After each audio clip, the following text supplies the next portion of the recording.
like if you're a GC or if you're like a beginning GC and you don't understand some of the roles of permitting, this last project took us 2.5 months to get a permit, and it was for a simple slab.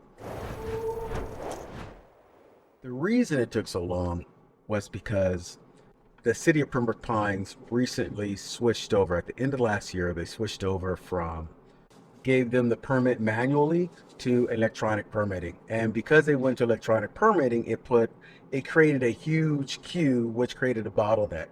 And because of that bottleneck, it delayed and is delaying permits here in Pembroke Pines, Sunrise, Tamarack, Aventura, everywhere here in South Florida. All of the municipalities have changed over to the exact same permitting system.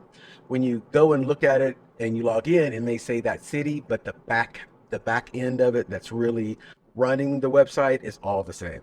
So all of them are the same, and they all have the same hiccups in terms of getting a permit and the time it takes to get a permit. So I would say right now for 2023, always add an extra 45 days for permitting nowadays. And I'm going to say that until something else has changed, because they haven't really fixed their processes yet. And if you're a GC, you need to be telling your customers this. And if you're a customer, you need to know that your permit may take longer than even usual.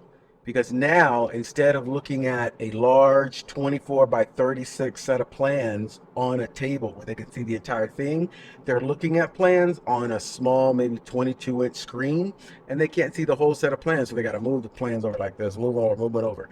And when they do that, sometimes the inspectors, they're missing things.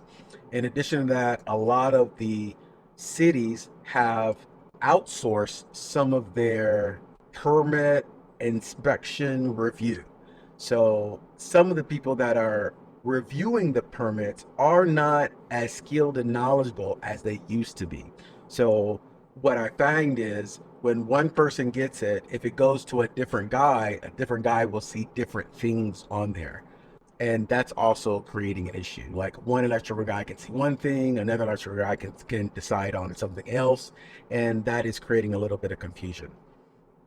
However, the building code is the building code, and as long as you construct correctly, you shouldn't have a problem. MattBeth.